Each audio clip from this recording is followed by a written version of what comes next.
Hey guys, and welcome back to my channel. And in today's video, I'm going to be reviewing the POGOLAB wireless guitar and instrument system. So POGOLAB reached out to me and asked if I would do a review on this wireless system. The model is a WS-1000, and this is a UHF or ultra high frequency version.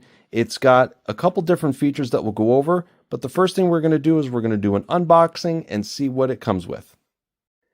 Here in the box, you'll find that you have the transmitter, the receiver, you have the instruction booklet here in multiple languages, and then they give you the charge cord, which is a USB-A going to a unique Y adapter with two USB Type-C plug adapters to charge both the transmitter and the receiver at the same time.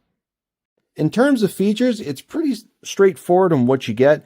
Holding the receiver, this would go to the amplifier side. It has a 1/4-inch tip sleeve, and then you can also unscrew it to reveal a smaller 6.5mm tip ring sleeve.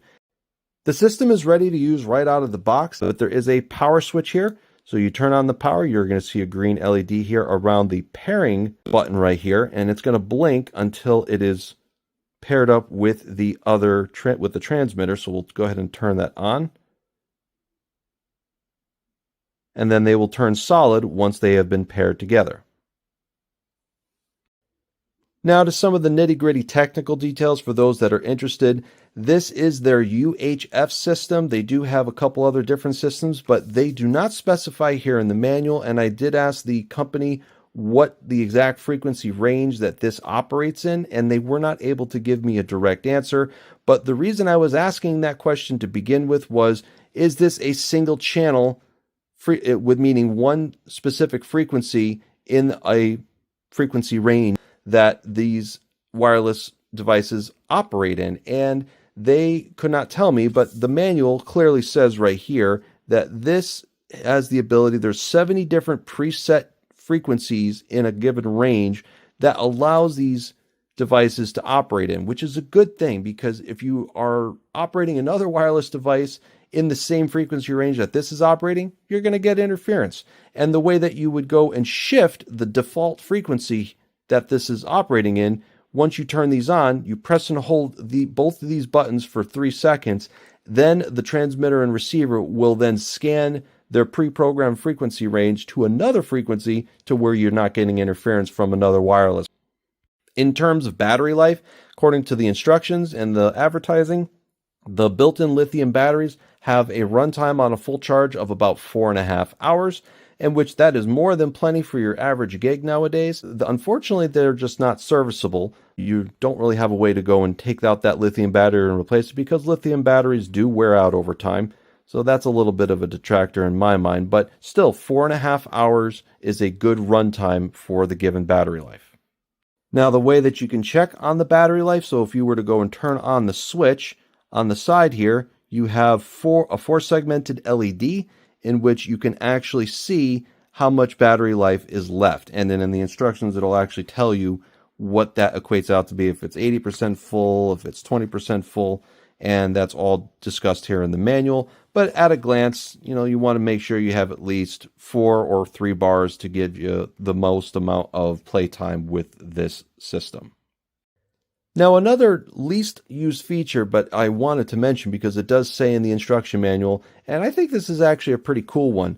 The transmitter and receiver, it's not just an exclusive one-to-one relationship. You can actually go, according to the manual, 1 transmitter up to 4 of these receivers. So you can actually go 1 input source to 4 output destinations. So you can go out to a mixing board, you can go out to your amplifier, you can go out to 2 other sources, and this wireless system would be stable. Very interesting and cool feature to have. Not sure that a lot of people would take advantage of that, but this system is capable of doing so.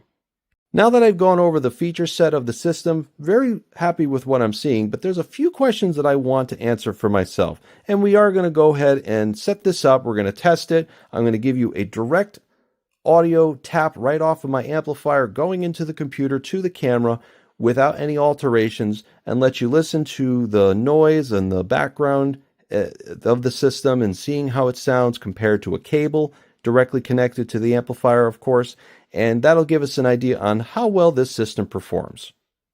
All right, here's the overall setup using my PV Mini Mega. I just got my 410 connected for sake of having it connected, but the master volume is down.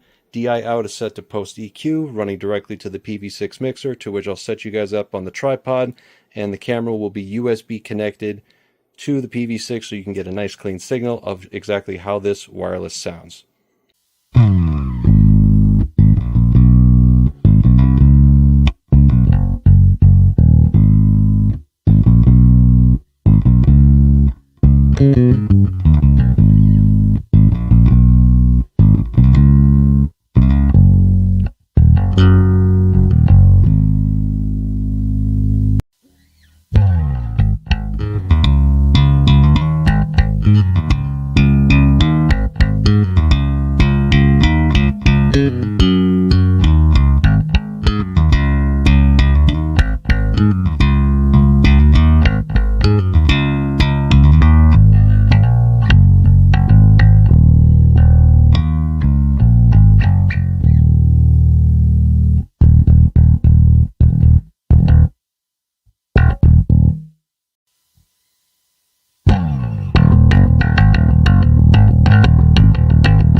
Well, I hope that gives you guys an idea of what it sounds like through the DI, the wireless there. The one last thing I'm going to do is actually test out the range, and this is going to look a little silly, but I'm going to point the camera out the window, and I'm going to take my bass outside and see how well it sounds when I go all the way to the end where my privacy fence is located at, which is about 65, maybe 70 feet away, which is more than I would ever be that far away from my amplifier anyway. But just for the sake of testing the range from the second floor of my house to the backyard.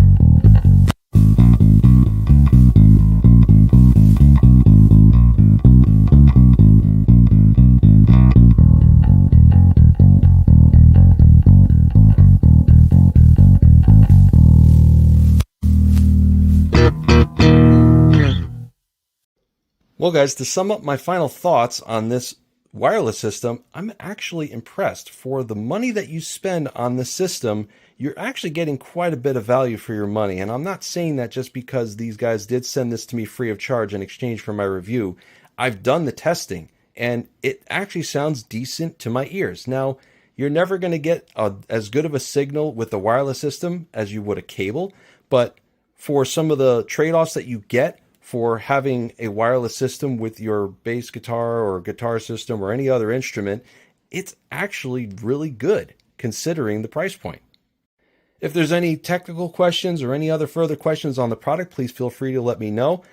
Thank you to POGOLABs, and thank you to my channel and subscribers for watching and supporting the channel. And I'll see you guys on the next one.